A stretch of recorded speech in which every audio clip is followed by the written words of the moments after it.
The email arrived at 3:47 a.m. Leonard stared at his screen, his hands trembling as he read the board's decision. In just a few keystrokes, 15 years of friendship and a billion-dollar empire had crumbled to dust. Effective immediately, the message read, "Your position as co-CEO has been terminated." He knew exactly who was behind this: Vincent. His best friend. His brother in all but blood. And now, his betrayer.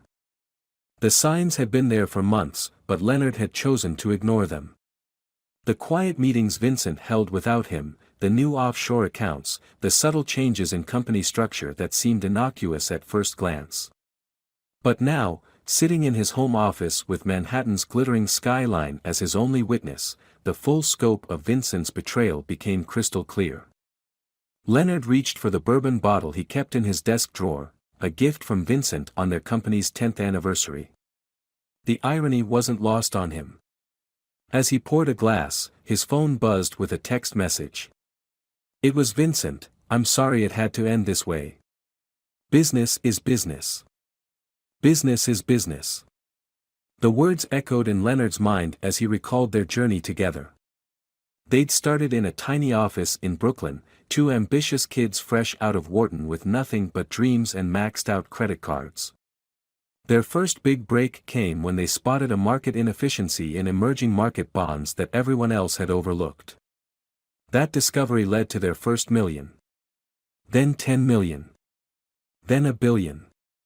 Through it all, they'd remained best friends. Leonard had been the best man at Vincent's wedding. He was godfather to Vincent's children. They'd spent every Thanksgiving together for the past decade. And now, with a few forged documents and carefully orchestrated board meetings, Vincent had taken everything. But Vincent had made one crucial mistake: he'd underestimated Leonard's resolve. As the first rays of dawn painted the sky in hues of pink and gold, Leonard opened his laptop and began to plan. He wouldn't just get even, he would orchestrate the most spectacular downfall Wall Street had ever witnessed. First, Leonard reached out to Sarah Chen, a financial journalist who'd been trying to investigate their company's offshore operations for years. He'd always stonewalled her before, protecting the company, protecting Vincent. Now, he would give her everything she needed. But not directly. He needed to be smarter than that. He created an encrypted email account and began downloading documents he'd saved over the years, just in case. Vincent might have locked him out of the company's current systems, but Leonard had been meticulous about keeping records. Every questionable transaction, every tax haven, every shell company, he had proof of it all. The next step was finding allies. Leonard knew he wasn't Vincent's only victim. Over the years, Vincent had stepped on countless toes, betrayed numerous partners, and left a trail of bitter enemies in his wake. Leonard had always defended his friends' actions, attributing them to the cutthroat nature of their business. Now, he would unite these enemies under a common cause. He started with Michael Torres, a former client who'd lost millions in a deal Vincent had sabotaged. Then came the Williams siblings, whose family business Vincent had hostile takeovered and stripped for parts. One by one, Leonard connected with them all, building a coalition of the wronged and the vengeful. But revenge, Leonard knew, was a dish best served cold.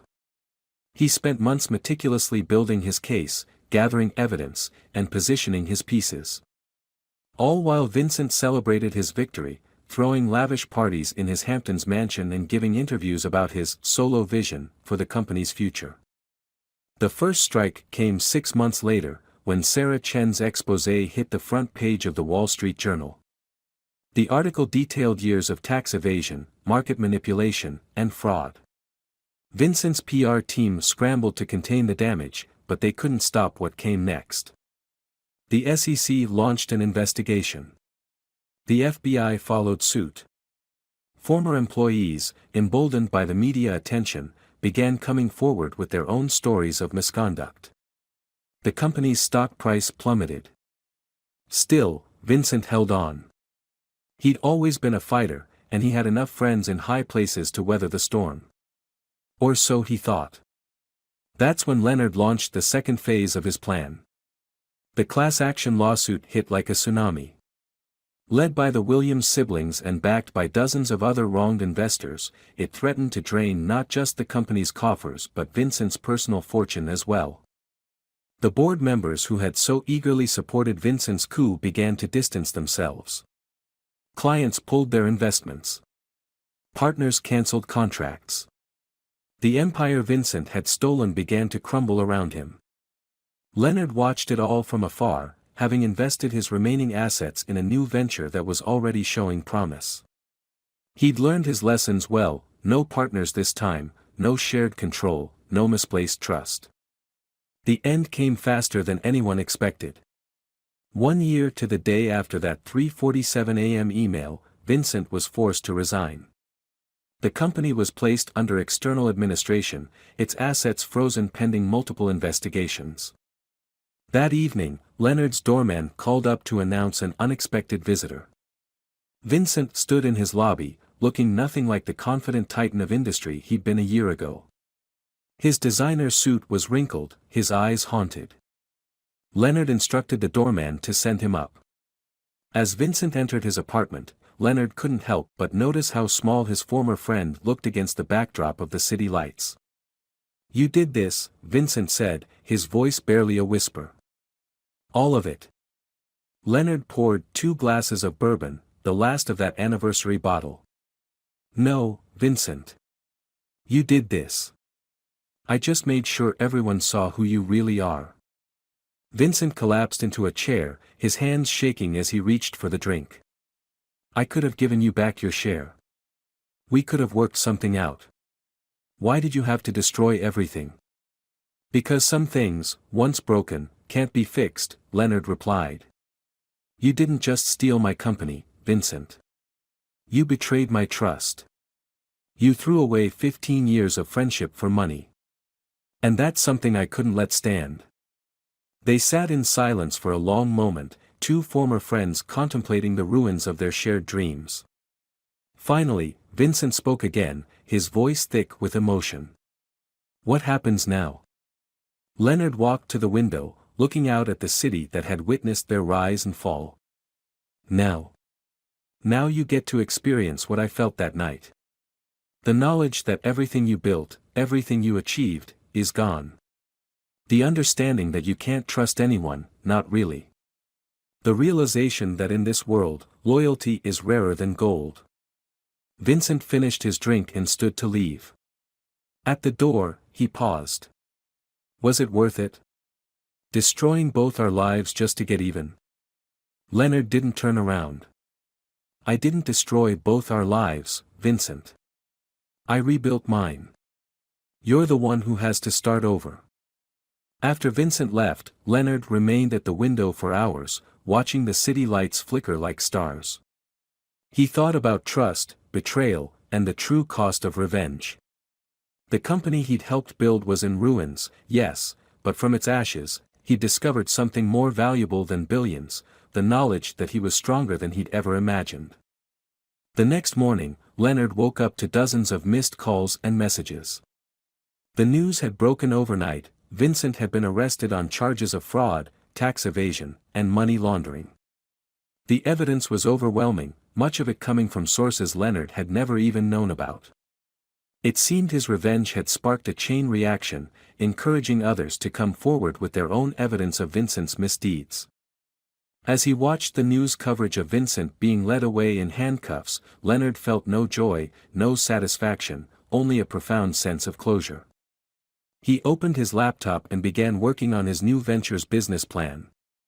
This time, he would build something lasting, something honest.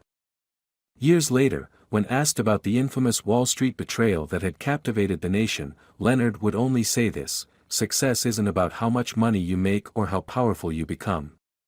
It's about maintaining your integrity even when others lose theirs." Sometimes, the greatest victory isn't in winning, but in standing up for what's right, no matter the cost. The story of Leonard and Vincent became a cautionary tale in business schools across the country.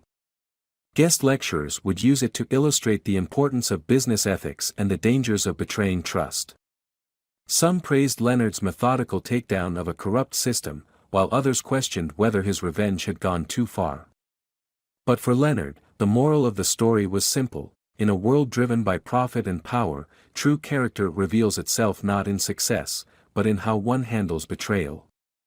He had chosen to fight back not just for himself, but for every person Vincent had wronged along the way. In doing so, he'd not only achieved revenge, he'd found redemption. Today, Leonard runs a successful investment firm that specializes in ethical business practices and corporate transparency. He still keeps that empty bourbon bottle in his desk drawer, not as a reminder of betrayal, but as a testament to his own resilience. And every year, on the anniversary of that 3:47 a.m. email, he takes a moment to reflect on how one act of betrayal changed not just his life, but the very way he viewed the world. The lesson, he often tells his new employees, isn't about revenge or justice. It's about understanding that true success comes not from what you achieve, but from how you achieve it.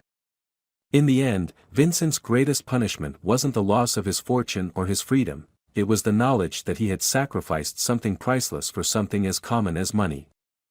And Leonard? He found something far more valuable than revenge in the ashes of his old life. He found himself.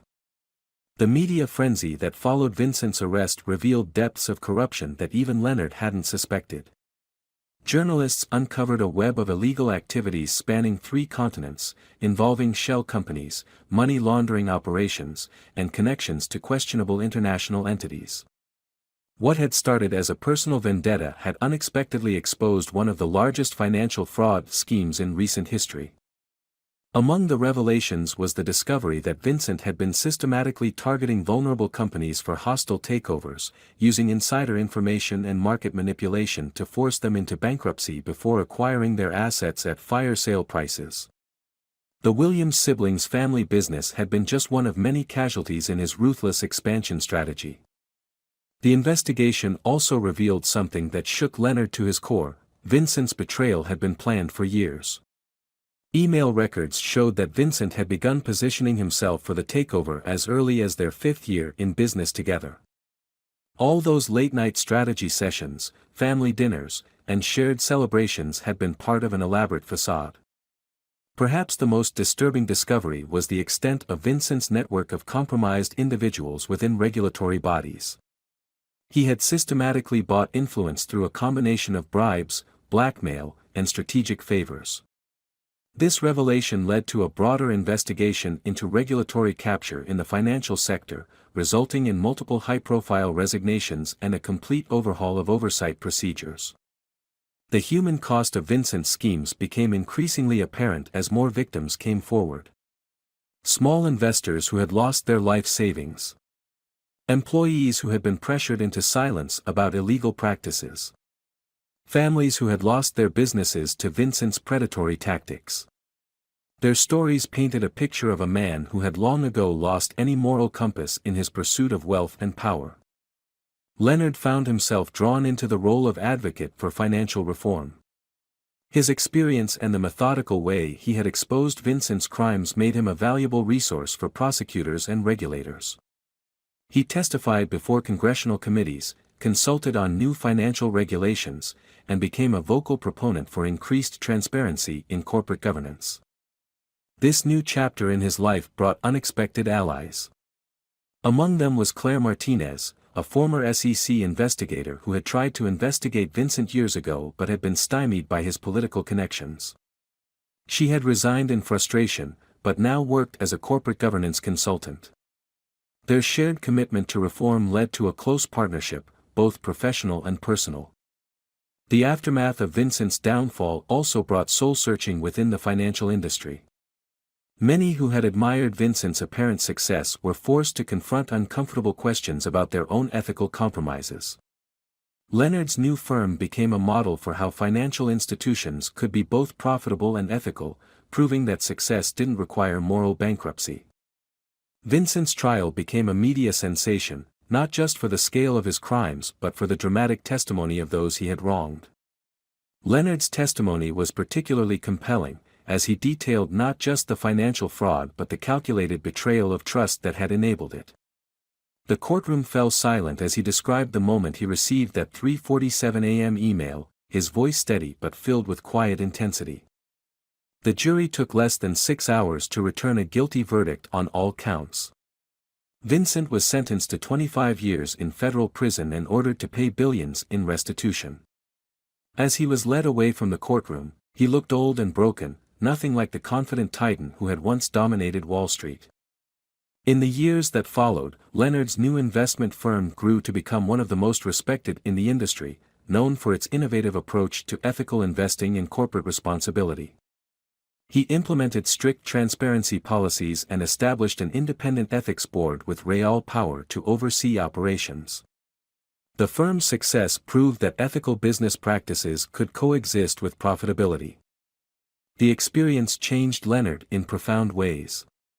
While the betrayal had initially hardened him, the process of rebuilding had taught him the value of calculated trust. He became known for his ability to balance healthy skepticism with strategic collaboration, creating partnerships based on clear accountability rather than blind faith. His relationship with Claire deepened as they worked together on various reform initiatives. She brought a prosecutor's attention to detail and a reformer's passion to their partnership, complementing Leonard's business acumen and strategic thinking. Together, they developed new frameworks for corporate governance that were adopted by companies across the industry.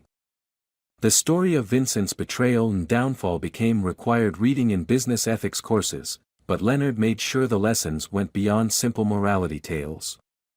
He developed a series of case studies that explored the complex interplay of personal relationships, power dynamics, and ethical decision-making in corporate settings.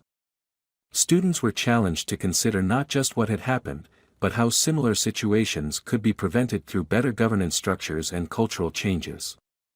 Vincent's children, now adults, eventually reached out to Leonard. They had struggled to reconcile the father they knew with the criminal revealed in court, and sought to understand their family's legacy. Leonard met with them, sharing stories of the early days when Vincent had been a different man, before greed and ambition had corrupted him. These conversations were difficult but healing, helping both Leonard and Vincent's family find closure. As Leonard approached the 10th anniversary of that fateful email, he reflected on how his definition of success had evolved. The betrayal that had once threatened to destroy him had instead forced him to rebuild himself into someone stronger, wiser, and more purposeful. His new venture had surpassed his old company not just in profitability but in positive impact on the financial industry. The bourbon bottle remained in his desk drawer, now accompanied by a framed copy of that original 3:47 a.m. email. Together, they served as reminders not of betrayal, but of transformation. Every morning, as he looked out over the Manhattan skyline from his office, Leonard thought about the young man who had started a company with his best friend, full of dreams and ambition.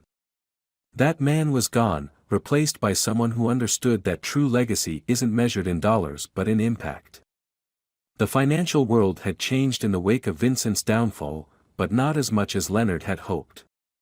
New schemes and frauds emerged, different faces hiding the same old greed. But now there were more people watching, more systems in place to catch the corrupt, and a growing recognition that sustainable success required more than just profitable quarters. Leonard's story became part of this change, a reminder that one person's stand for integrity could ripple out to affect an entire industry. He had proved that revenge, properly channeled, could become reformation, and that betrayal, survived and transcended, could lead to transformation. In the end, the legacy of that 3:47 a.m. email wasn't just the downfall of a corrupt businessman or the exposure of systemic fraud. It was the demonstration that even in the cutthroat world of high finance, integrity could triumph over greed, and that true success came not from winning at any cost, but from winning the right way.